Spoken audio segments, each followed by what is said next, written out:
Hello, boys and girls. Mike Kelly here from AnimatorSforum.com, as well as the Real Illusion Forum. So, a user wrote a message on this particular tutorial, which I did going on almost 2 years ago. No, not quite, a year and a half ago, about Faceware and using the virtual cam. And he asked me a question about it. He couldn't get 24 frames per second working on this recording. Honestly, I haven't used Faceware in almost a year. So, and I'll tell you how much I hadn't used Faceware. I didn't even have it installed on this particular machine. So I've been using Live Face with the iPhone, which I think works a lot better. But it can't do what this can do. So there is some merit to this approach. And apparently, Real Illusion pointed him towards my tutorial, which is like, don't they have their own? I mean, I guess I'm okay with it, but it is kind of funny that they would point. All right, so anyway, so this is my new tutorial for this process. So basically, what you do, the problem is this: Faceware uses a webcam to record the video to control the face. Okay, and that's good, but sometimes all you have is video taken from like a video camera, or maybe somebody sent you a video, or maybe you're even using a video off the web. And you could use that in Faceware by fooling Faceware into thinking that the webcam is actually the video. So you do that by using one of these many. There's many, and there's many. This is the ManyCam. This particular software is the best I found. I've looked at a few, but then that was almost a year and a half ago that I looked. So there may be better alternatives since then, but this one I did find, and it works, and it's free. I mean, they keep wanting you to upgrade, but you don't really need to upgrade because this particular version works fine.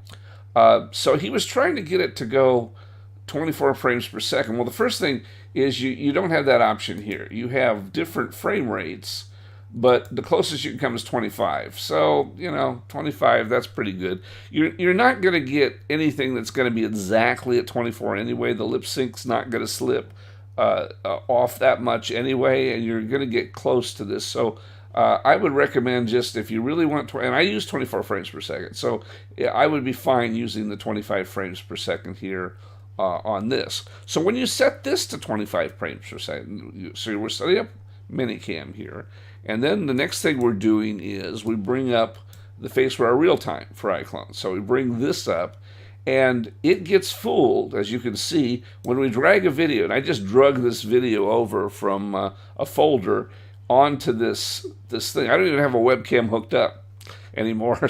When you first bring this up, it complains that there is no webcam if you don't have one hooked up. But then I just drug a video and dropped it right into here. And now this video is, for all intents and purposes, what Faceware thinks is the webcam. Okay? And you can see, I'm connected right now to iClone, you can see that it's tracking right around 25 frames per second. So it thinks that this is coming in at 20, and it finds it. I already went ahead and calibrated it to this gal. This is kind of amazing. I'm going to turn down the audio because this is CNN, and whatever this gal says is complete crap. So it really doesn't matter what she's saying. But so I'm going to turn down the audio on this a little bit. Actually, I'm going to bring it up just so you can hear that it syncs up okay with it to start with, and then I'll bring it down. So I'm gonna bring this off. I've already connected here Faceware to this to that outside surface. So all you have to do, I'm going to turn on preview and hit the space bar. So now she's doing what this figure seems to be doing. So if I hit play, you'll hear that that this goes, and you notice she's talking. Lindsey Vonn, Ronda Rousey, and Maria Sharapova all have in common. They're all badass women, not on the list of the 100. Okay, so I'm going to turn down that audio so that you can still hear it from playing in the background here, but I'm going to turn it down a little bit. So you can see that it's kind of interesting to watch this if I move over the Faceware, how well this tracks. This is tracking it even though she's gone off screen here. Now, it kind of makes the face go a little weird here, but notice she's not even, now it tries to get this guy, but Faceware is doing a really good job at tracking this video, even though she's way over on the side here.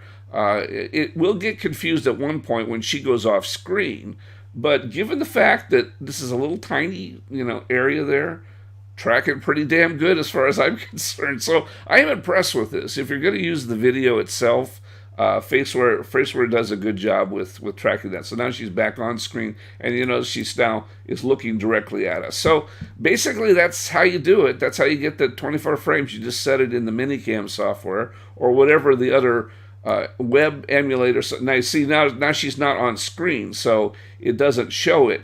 But as soon as she comes back, and again, this is CNN, so it's all crap. So you never want to pay attention to what they're saying on CNN. I just happened to find this clip because it had a face there, but so there, and then it picks her right back up again. That's kind of amazing.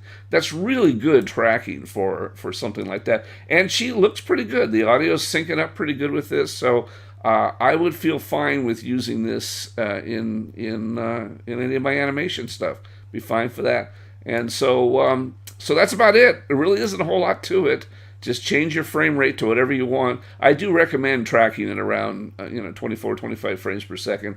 It's better tracking. It just works better and sounds good. So hopefully this will help, guys. And then we'll see you around on the forums. And if you have any other questions, I guess feel free to ask.